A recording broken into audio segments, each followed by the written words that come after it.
Саламатсызбы? Биздин каналга катталып, акыркы жаңылыктардан кабардар болуңуздар. Талас менен Токтогул районунун тургундарынын жайыр талашы мушташка чейин жетип жатат. Бул тууралуу Токтогул районунун Арал айылынын тургуну Анара Субаналиева билдирди.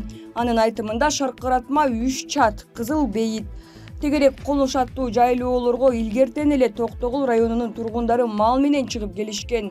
Менин кайнилерим мал менен жайлоого чыгышат, быйылдан чыгышкан. Бирок адаттагы жайлоого барса 3 күндүн ичинде чыгып кеткиле деп коркутушуптур. Биздин тургундар бул боюнча Токтогул районунун акимине да жамааттык арыз менен кайрылдык, деди ал. Булак Сереп Чекит медиа. Путин Орусияда жүргөн мигранттардын убактылуу жүрүшүн санкциясыз калтыруу мөөнөтүн узартты. Орусиянын президенти Владимир Путин өлкө аймагында мигранттардын убактылуу жүрүшүн санкциясыз калтыруу мөөнөтүн 2021 жылдын 30 сентябрына чейин узартты. Бул тууралуу Кремлдин сайты жарыялады. 15 июнда мигранттардын Орусияда жүрүүсү боюнча президент Владимир Путиндин жарлыгынын мөөнөтү аягына чыкты. Ага ылайык Орусияда убактылуу жүргөн мигранттар эпидемиологиялык оор абалга байланыштуу каттоосунун мөөнөтүн узартпай эле жүрө алмак. Бул документ 2020 жылдын апрель айында күчүнө кирген.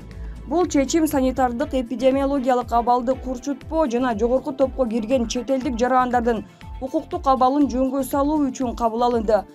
Жарлык күчүндө турган маалда миграциялык мыйзамдарды бузган чет элдиктер мекенине депортацияланбайт деп айтылат билдирүүдө. 30 сентябрга чейин Орусияда жүрүү аталган нормаларды бузган чет элдиктер миграция маселелери боюнча мамлекеттик органдарга кайрылып каттоого туруу, патент алуу маселелерин бүтүрө алат. Булак Сереп Чекит KG. Баткенде тажик чегарачылары тарабынан кармалган укук коргоочу бошотулду. Баткенде тажик аскерлери барымтага алды делген жарандык активист жана укук коргоочу Гулгакы Мамасалиева бошотулду. Маалыматты чегара кызматынан тастыкташты. Билдирүүгө караганда Мамасалиева Баткенде тажик агрессиясынан жабыркаган айылдарды калыбына келтирүү иштерине көзөмөл кылып жүргөндө кошуна өлкөнүн аскерлери тарабынан колго түшүрүлгөн. Буга укук коргоочунун адашып чегарадан өтүп кеткени себеп болгон. Эркен журналист Ыдырыс Исаков Facebook баракчасына Мамасалиеваны бошотууга кошуна өлкөнүн аскерлери 1000 акш долларын сурап жатканын жазган. Акырында сүйлөшүүлөрдүн негизинде 15 мүнөт ичинде бошотулган. Булакты медиа Чекит KG. Тажик бизди элмектеп, кырча берүүнү көздөп келген. Жыл ала салдырып эле алаксытып, чектен 3-4 метр өтүп кыңырылып кире берген. Мен муну лейлеке бир барганымдын өзүндө эле катырандыктардын жаны күйүп, мени тоонун этегине чейин жөө барып көрсөтүштү. Дал чырдын алды эле ошондо. Ушуга тийиштүү жоопкер кызматтагылар ошончо жылдан бери кандай себеп менен дээре салбаганына таң каласың. Бу жолу алардын андан да чоң арам ою болду. Баткенди басып ала коем деп, ар жагын дагы көрө жатабыз деген себеп. Эмне себеп болду? Тажиктин ушунчалык текебер эрдемсип дөгүрсүүнү. Ал эмес, биз перстербиз, ушундай бийик келебиз, силерден жогору турабыз, силер монголсуңар, биздин койчуларыбыз болгонсуңар, керек болсо биз бир сутканын ичинде Бишкекке чейин чаап, кыргын салып, жайпап чыгып кетебиз деген кутурган ойго келди. Эмне себеп болду ушундай кутурганына? Жооп эң жөнөкөй. Кыргыздын ыркынын жоктугу.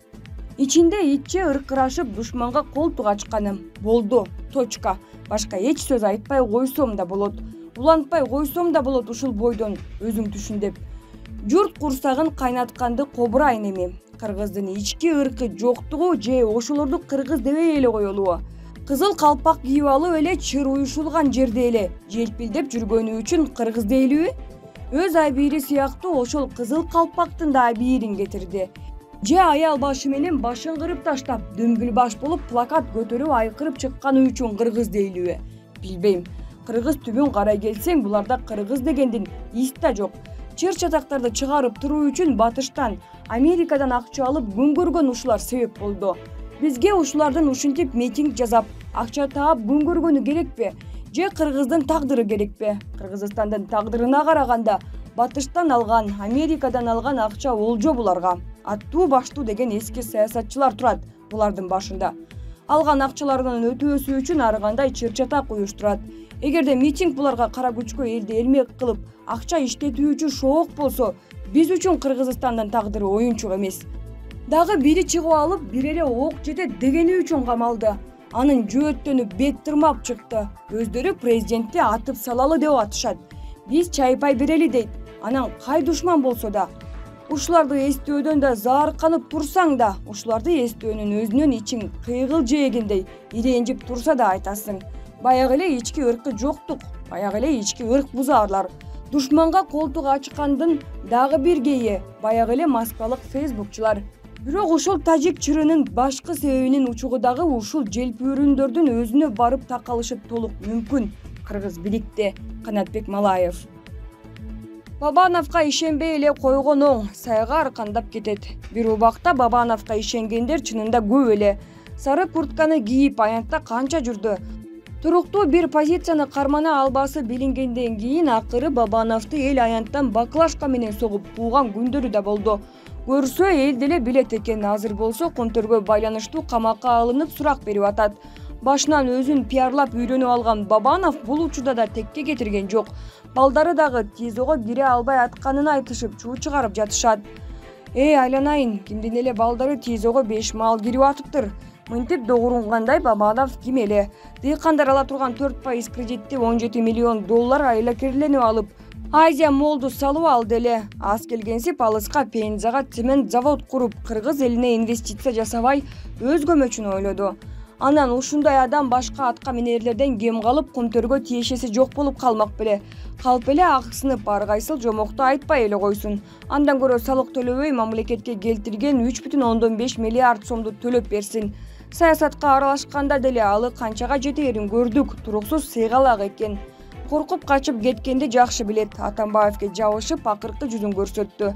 Андан бийик болсо болот эле, бирок бийиктикти түшүнбөйт сыяктуу. Эби келсе элди деле сатып жиберчүдөй түрү бар экен. Расул Нурбеков. Туркиянын президенти Режеп Тайип Эрдоган менен АКШнын президенти Джо Байден жолугушту. Бул тууралуу чет элдик басылмалар жазышты. Жолугушуу 14-июнда Брюссельде НАТО саммитинин алкагында болуп өттү. Эки өлкөнүн башчылары жолугушуудан кийин маалымат жыйынын өткөрүштү. Байден сүйлөшүүлөр жакшы маанайда жана жемиштүү өткөнүн билдирип, алдыда эки тараптын өкүлдөрү сүйлөшүүлөрдү улантышаарын айтты. Эки тараптуу алакада чыныгы алдыга жылыштарга жетээрибизге ишенем, деди АКШнын президенти.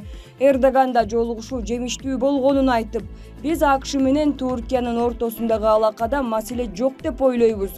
Маселелерге караганда кызматташуубуз көбүрөөк деп баса белгиледи. Эскерте кетсек, акыркы мезгилде Туркия менен АКШнын ортосунда бир катар маселелер боюнча пикир келишпестиктер жаралган. НАТОнун саммити бул бир нече айдан бери даярдалып, кийинки жылдарга карай багыт аныктай турган иш-чара. Эреже боюнча саммиттер 2 жылда бир жолу өткөрүлөт.